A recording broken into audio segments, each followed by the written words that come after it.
Hello everyone, आज हम start करने जा रहे हैं डाइजेशन एंड एब्जॉर्प्शन, जो हमारे ह्यूमन फिजियोलॉजी का पहला चैप्टर है। ह्यूमन फिजियोलॉजी हमारे क्लास 11th के सिलेबस का आखिरी यूनिट है, जिसके पहला चैप्टर है डाइजेशन एंड एब्जॉर्प्शन। उसका आज हम पहला लेक्चर लेने जा रहे हैं।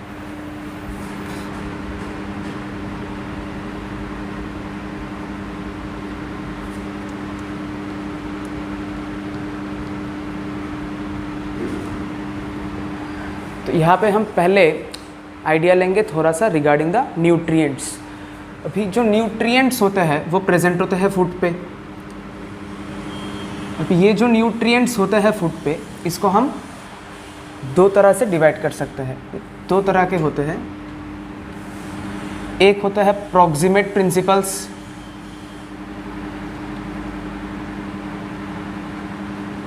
और दूसरा होता है प्रोटेक्टिव प्रिंसिपल्स।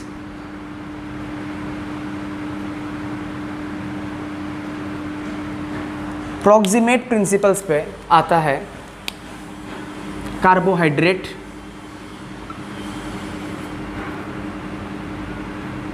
फैट्स और प्रोटीन्स। और जो प्रोटेक्टिव प्रिंसिपल्स है उसमें प्रेजेंट होता है विटामिन्स, मिनरल्स और वाटर।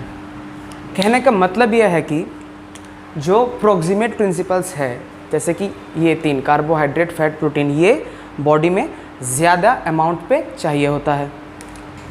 तो अगर ये ज़्यादा अमाउंट में बॉडी में चाहिए है तो उसको हम मैक्रोन्यूट्रिएंट भी कह सकते हैं। ये हमने प्रीवियस क्लासेस से पहले ही पढ़ा हुआ है। जो न्यूट्रिएंट्स बॉडी में ज़्यादा अमाउंट पे चाहिए होता है उनको हम मैक्रोन्यूट्रिएंट भी कहते हैं। और यही जो प्रोटेक्टिव प्रिंसिपल्स है, जिसमें विटामिन्स, मिनरल्स और वाटर आता है, प्रेजेंट होता है, उसको हम क्या कहेंगे? माइक्रोन्यूट्रिएंट्स, क्योंकि इसका रिक्वायरमेंट बॉडी को उतना ज़्यादा नहीं है जितना मैक्रोन्यूट्रिएंट्स का है। अभी अगर हम सिंपली बात करें कि जो डाइजेशन प्रोसेस है, ये जो प्रोसेस है digestion, what actually takes place in digestion. Digestion का एकदम सीधा मतलब ये होता है कि इस पे हम जो कॉम्प्लेक्स फूड है, मतलब जो फूड हम ले रहे हैं, the food we take, that is a mixture of many such nutrients and hence we call it a complex food. ठीक है, ये कॉम्प्लेक्स फूड होता है जिसको फर्दर बॉडी ब्रेक डाउन करता है इनटू सिंपलर सब्सटेंसेस।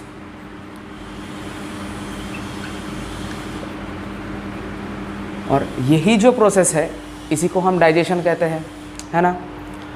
तो ये जो प्रोसेस है डाइजेशन, ये कंप्लीट होता है with the help of alimentary canal. अभी हम बताएंगे कि एलिमेंट्री कैनल क्या है, और साइड बाय साइड कुछ डाइजेस्टिव ग्लैंड्स भी प्रेजेंट होते हैं इस पे। तो बेसिकली ये जो एलिमेंट्री कैनाल है ये और ये digestive glands, they will aid और help in the complete process of digestion. What is digestion? Digestion का मतलब क्या होता है कि ये जो कॉम्प्लेक्स फूड है इसको हम सिंपलर सब्सटेंसेस में ब्रेक डाउन करेंगे। और कैसे करेंगे? With the help of alimentary canal and digestive glands. Clear? अभी यहाँ पे हम पहले स्टडी करेंगे रिगार्डिंग द एलिमेंट्री कैनाल और उसके कुछ पार्ट्स। और आज के इस वीडियो में हम लेंगे अबाउट द बक्कल कैविटी।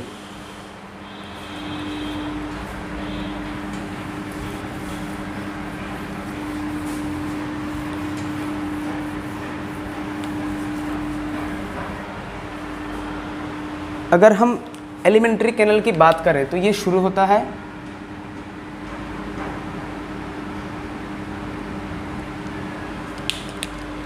से समवेयर दिस रीजन, हमारा बक्कल कैविटी शुरू होता है।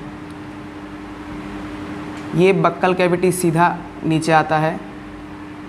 इसको अभी ये हम पूरा एलिमेंट्री कैनल देखेंगे। इस पे यहाँ पे थोड़ा ये ब्रॉड होके फिर से ये नीचे वापस कुछ कॉयल बनाता है।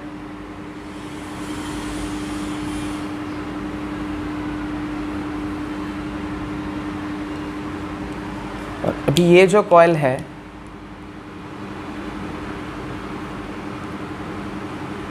ये फर्दर कंटिन्यू होता है यहाँ से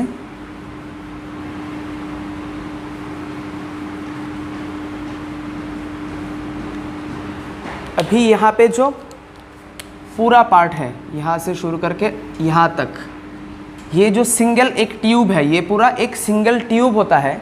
ये पूरा जो ये सिंगल ट्यूब है, इस पूरे ट्यूब को हम कहते हैं एलिमेंट्री कैनाल। सिर्फ अकेले एलिमेंट्री कैनाल पूरा डाइजेशन कंप्लीट नहीं कर पाएगा।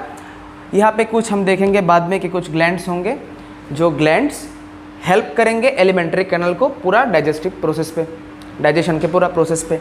अभी हम स्टार्ट करेंगे जो एलिमेंट्री कैनाल का पहला पोर्शन है, ये पोर्शन जिसको हम कहते हैं बक्कल कैविटी।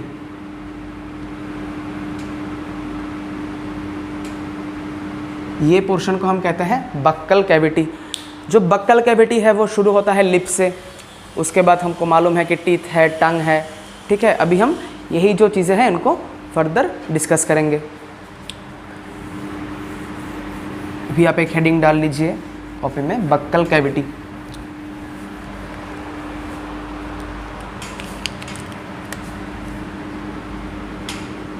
जैसा कि हमने अभी बताया कि जो बक्कल कैविटी है वो शुरू होता है कौन से पार्ट से? लिप से।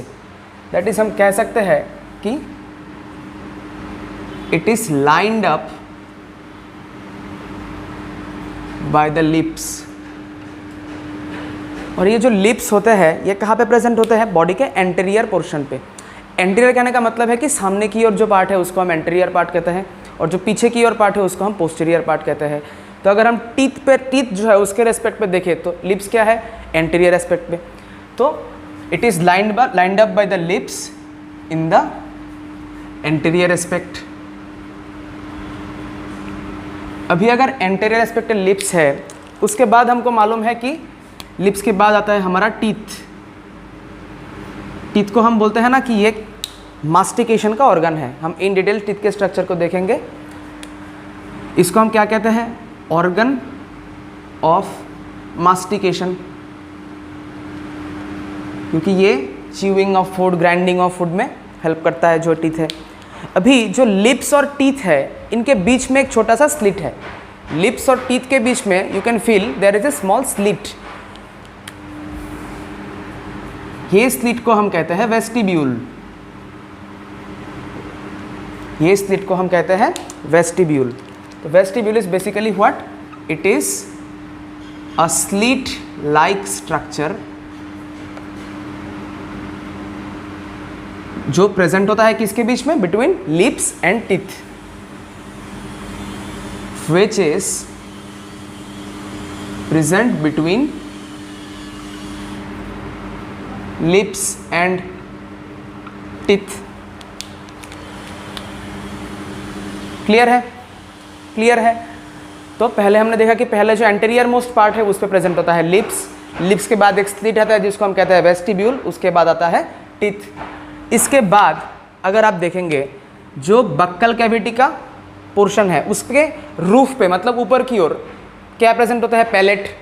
उसके ऊपर की ओर प्रेजेंट होता है पैलेट्स, और उसके नीचे की ओर क्या प्रेजेंट होता है? टंग। अगर हम बोले कि पैलेट, पैलेट एक्चुअली क्या है? The portion of the buccal cavity that forms the roof, that is roof of buccal cavity. इसको हम कह सकते हैं दिस इज कॉल्ड पैलेट। अब ये जो पैलेट है इस पे कुछ एलिवेशंस प्रेजेंट होते हैं, इरेगुलर फोल्ड्स। ठीक है, एलिवेशंस मतलब जैसे कि ये ऐसे स्मूथ नहीं होता, इस पे ऐसे कुछ एलिवेशन लाइक स्ट्रक्चर प्रेजेंट होते हैं। बक्कल कैविटी का जो रूफ है वो स्मूथ नहीं होता, उस पे कुछ एलिवेशंस ऐसे प्रेजेंट होते हैं। तो ये जो एलिवेशंस है ये इरेगुलर होते हैं, एसिमेट्रिकल होते हैं।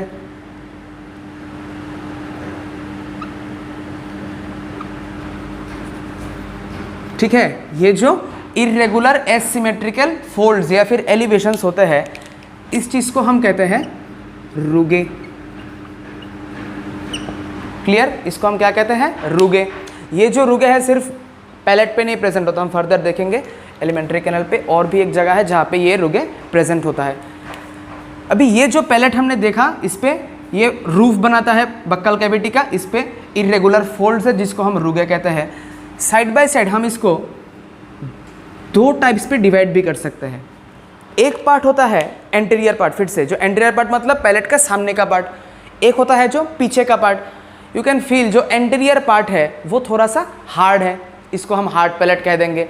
और जब भी आप बस टंग से इसको फील कीजिए, जब आपका टंग है उससे आप इसको फील कीजिए कि ये जो सामने का पार्ट है वो क्या होगा, वो हार्ड है, और जो पीछे का पार्ट है जब आप टंग को पीछे की ओर लेते जाएंगे दैट बिकम सॉफ्ट। तो जो हार्ड पार्ट है इसको हम कहते हैं हार्ड पैलेट। और हार्ड पैलेट कहाँ पे होता है, एंटीरियर मतलब सामने की ओर होता है, that is in the anterior portion. वहीं पे अगर हम बात करें सॉफ्ट पैलेट की, वो जब हम टंग को पीछे की ओर लेके जाते हैं तब हमको सॉफ्ट पैलेट दिखता है, तो हम कहते हैं it is present on the posterior portion, है ना। क्लियर है। वैसे दिक्कत इस पे होना नहीं चाहिए, काफ़ी आसान चीज़ है अभी तक। अगर अभी अब एक बात बताओ, अगर जो पैलेट है, अगर ये पैलेट रूफ बना रहा है तो फ्लोर कौन बना रहा है? अगर ये जो पैलेट है इट फॉर्म्स द रूफ, तो फ्लोर कौन बना रहा है? ये बना रहा है टंग। क्लियर। जो फ्लोर ऑफ बक्कल कैविटी है that is form by the tongue. Clear.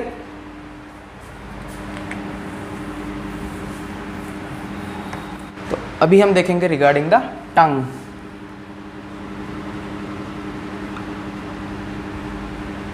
टंग जैसे कि हमने बताया कि जो रूफ कौन बना रहा है, हार्ड पैलेट, टंग कौन क्या बनाएगा, it forms the floor of the buccal cavity. Clear. ये जो है it forms the floor of the buccal cavity. ये वॉलंटरी है, मतलब हम अपनी मर्जी से इसको कहीं पे भी मूवमेंट कर सकते हैं उसका, that is it is voluntary. कहने का मतलब है क्योंकि एक मस्कुलर पार्ट है, ये वॉलंटरी मसल से बना होता है, और हमको मालूम है वॉलंटरी मसल यानी कि ये स्केलेटल मसल से बना होगा। अभी एक इंपॉर्टेंट एनसीईआरटी का लाइन है जो आपको याद रखना पड़ेगा। जो टंग है ये अटैच्ड है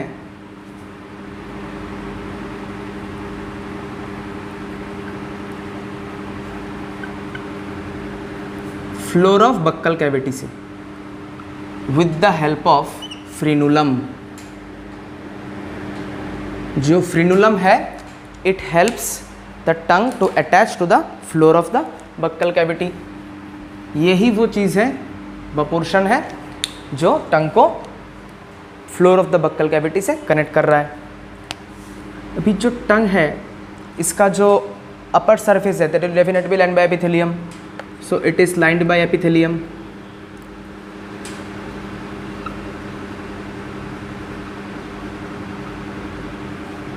अगर यहाँ पे हम बात कर रहे हैं एपिथेलियम की, जो टंग का एपिथेलियम होता है उस पे प्रेजेंट होता है पेपिले। टंग के एपिथेलियम में प्रेजेंट होते हैं पेपिले। अभी जो पेपिले है वो चार तरह के होते हैं। एक होता है फिल्लीफॉर्म, फंजीफॉर्म,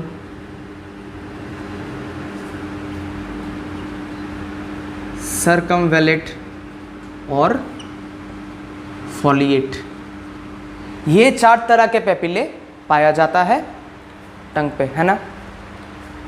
अभी हम ये जो चारों तरह के पेपिले हैं उनको टंग के स्ट्रक्चर में लेवल करेंगे, प्रोवाइडेड हमको ये चीज़ मालूम होना चाहिए कि जो फॉलिएट पेपिला है these are absent in human. Clear. जो फॉलिएट पेपिला होता है these are absent in human. अभी अगर हम टंग का स्ट्रक्चर देखें,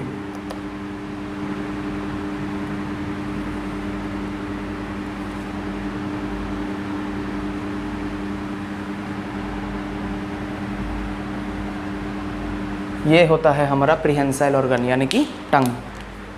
टंग का कुछ पोर्शन है,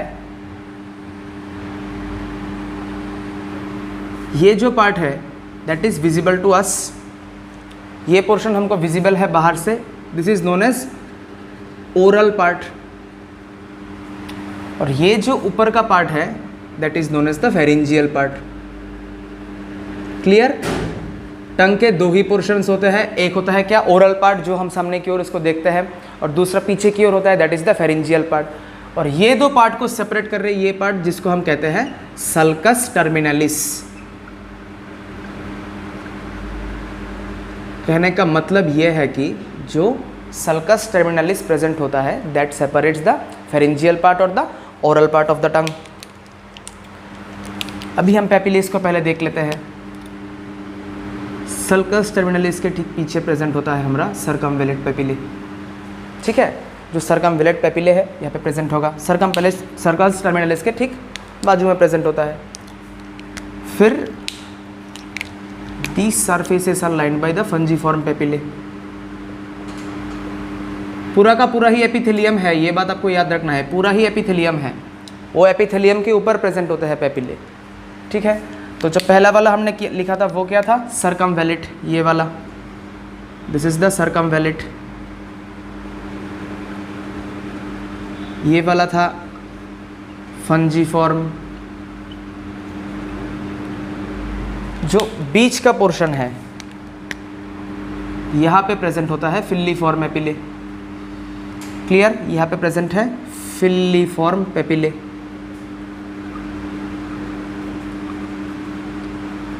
यही तीन है जो ह्यूमन में प्रेजेंट होता है। और एक चीज़ आपको याद होना चाहिए कि जो फिल्लीफॉर्म पेपिले है they do not have any taste buds, do not have taste buds. ये बात आपको याद होना चाहिए कि जो फिल्लीफॉर्म पेपिले है इनमें टेस्ट बड्स प्रेजेंट नहीं होते। सर्कमवेलेट में भी प्रेजेंट होता है, फंजीफॉर्म में प्रेजेंट होता है, पर फिल्लीफॉर्म में there are no taste buds. अभी जो टेस्ट बड्स है वेयर आर दे प्रेजेंट, जो टेस्ट बड्स है they are present on the papilla itself. अगर आप टेस्ट बड्स के बारे में जानना चाहते हैं तो let's make a separate diagram for the taste buds. भी हम टेस्ट बड्स के बारे में देखते हैं।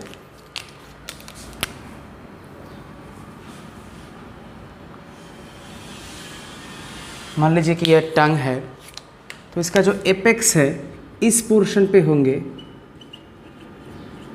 स्वीट टेस्ट के बड्स। फिर जो दूसरा पोर्शन होगा यहाँ पे आएंगे सॉल्टी टेस्ट के बड्स। जो ऐसे तीसरा पोर्शन आएगा यहाँ पे प्रेजेंट होगा सावर टेस्ट के लिए बड्स। और जो पोस्टीरियर एस्पेक्ट है यहाँ पे प्रेजेंट होगा बीटर टेस्ट के बड्स। क्लियर? अभी टंग का अगर हम नर्व सप्लाई देखें तो इस पे तीन नर्व सप्लाई करते हैं। एक होता है facial nerve, facial nerve supply करता है ओरल पार्ट ऑफ द टंग को, और ये होता है हमारा सेवेंथ क्रैनियल नर्व।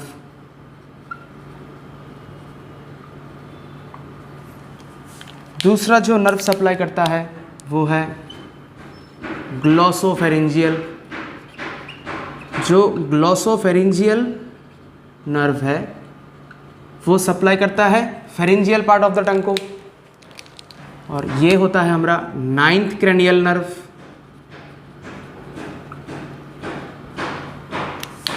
और जो लास्ट जो नर्व सप्लाई करता है that is the vagus nerve. ये वेगस नर्व का डाइजेशन में भी काफ़ी इंपॉर्टेंट रोल है, वो हम नेक्स्ट लेक्चर्स में देखेंगे। ये होता है 10th क्रैनियल नर्व। क्लियर? तो this was all about tongue. Next video में हम लोग डिस्कस करेंगे regarding teeth and other part.